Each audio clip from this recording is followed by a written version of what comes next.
and I activate E emergency call. It lets me add an elemental hero from my Ash Blossom. Of course, it's always Ash Blossom. God, I hate Ash Blossom. Darkness. Darkness. Who are you? I am he who speaks truth, given life by the darkness in your cards. You may call me Truman. And I am here to teach you how to win this duel. How can you help me win this duel? I'll do anything. Carve out your opponent's heart and destroy them.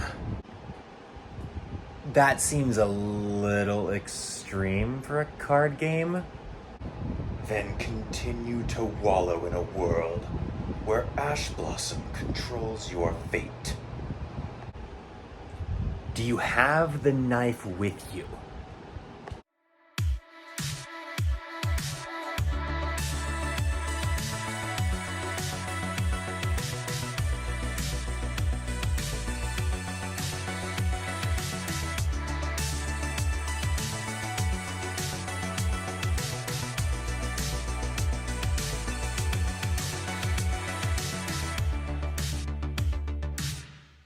Hey guys, it's Cole from TCG Cardcast, and today I'm going to bring you my 40-card Truman deck profile. So let's get into it.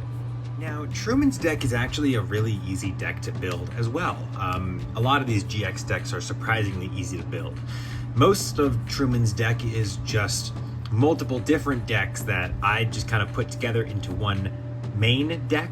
It's a lot like Bastion, where Bastion has multiple different decks, but I combined them for a more iconic, simplistic approach.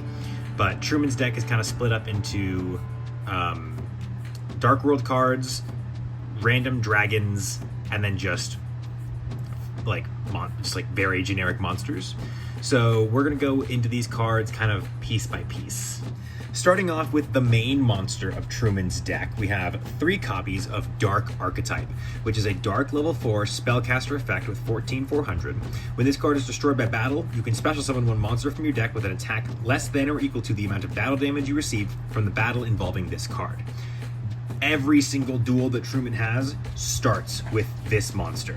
It's kind of like the go-to card.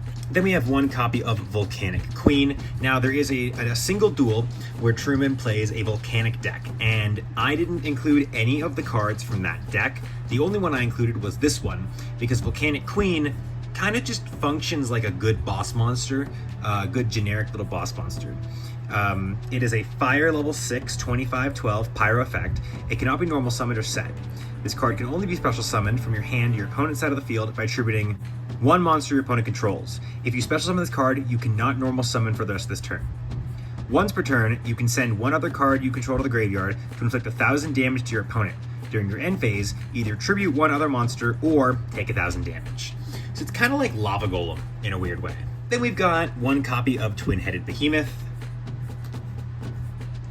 1 Molten Zombie, 1 Familiar Knight, 1 King of the Swamp, and 1 Dark Psycho Eye, which is a Dark level 3 Fiend with 411. When this card is destroyed, you can select 1 monster your opponent controls and take control of it until the end phase. Then we've got a couple of Dark World monsters. We have 1 copy of Rainbow, Overlord of Dark World. We just went over this guy, so I won't go too in depth with any of the Dark World monsters.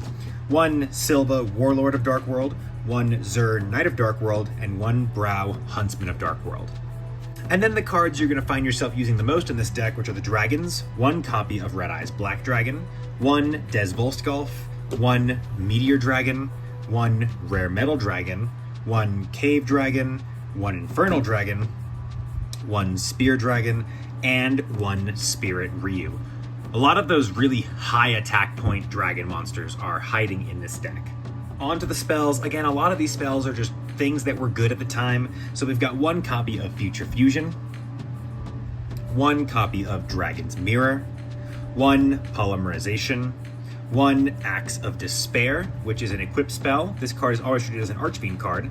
The equipped monster gains 1,000 attack. When this card is sent from the field to the graveyard, you contribute 1 monster, place this card on the top of your deck.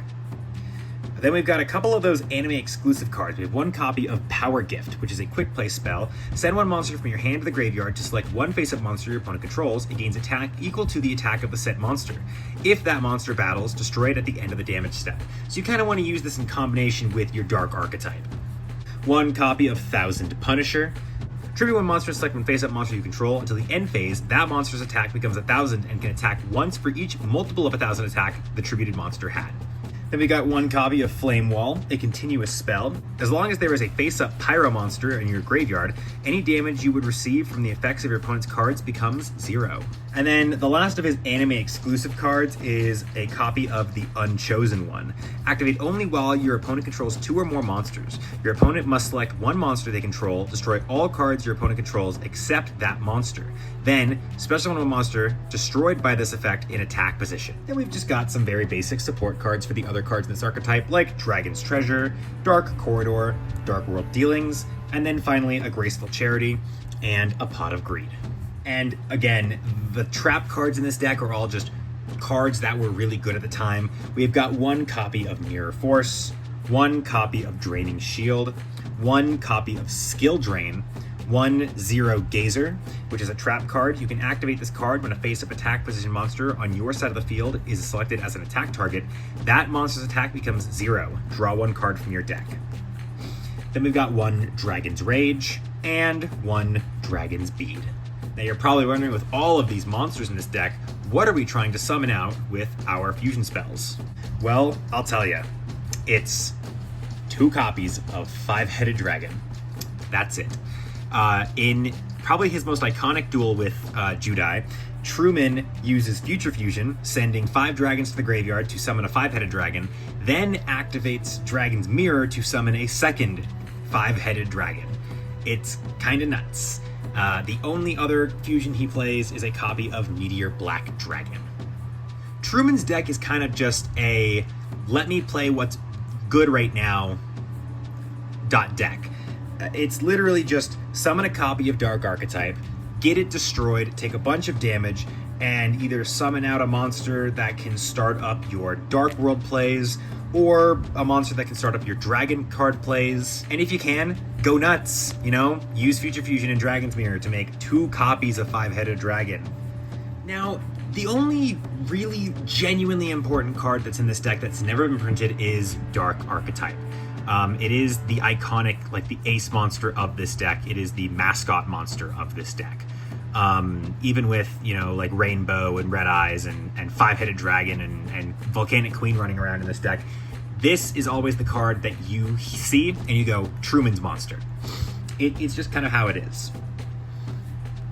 You can go without playing all the fancy, spells and whatnot that help support this guy. You can just replace them with Dark World cards or more generic Dragon support. But at the end of the day, without this card, I genuinely don't know if it's possible to really build a Trueman deck, because this card is really just the heart and soul of Trueman. But that was my 40-card Trueman deck profile. If you guys enjoyed it, hit the button in the center of the screen to subscribe on the spot. Go down into the comment section and tell me what you guys want to see next. And go down into the description, check out the link to our Discord and the link to the other character deck profiles. This has been Cole from TCG Cardcast. Peace out, guys.